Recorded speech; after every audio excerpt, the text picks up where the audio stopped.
New at 11, a family sharing their heartbreak with 7 News after their loved one, just 18 years old, died from a fentanyl overdose.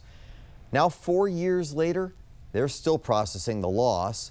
A difficult task, they say, has only been made harder because of a lack of accountability for the person who sold their niece the tainted drug. Now, one Virginia lawmaker is trying to change that with a new bill. Our Christian Flores explains.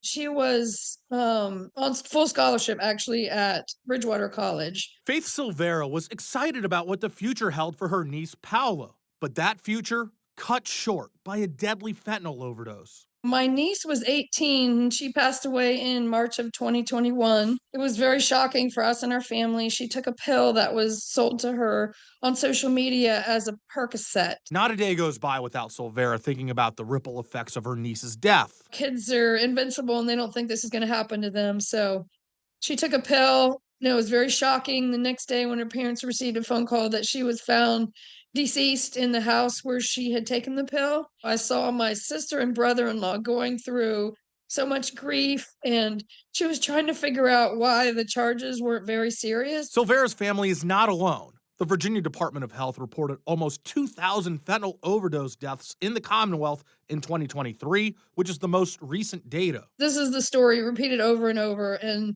so I've started to, provide my time and energy as support to other families who've lost someone to fentanyl. That's why Silveira drove down to Richmond to support a bill that would allow prosecutors to file an involuntary manslaughter charge against drug dealers who sell fentanyl, leading to an overdose death. This is my niece. That is more than a crisis. That's an epidemic. And so we needed a direct approach in the code. Virginia Delegate Josh Thomas wrote the bill after learning how difficult it was for manslaughter charges to stick in these cases.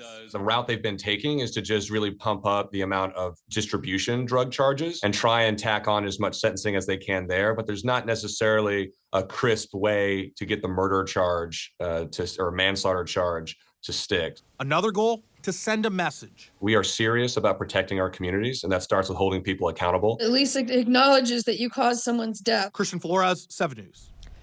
The delegates' bill almost unanimously passed in the House. It still, however, needs to be approved by the Virginia Senate.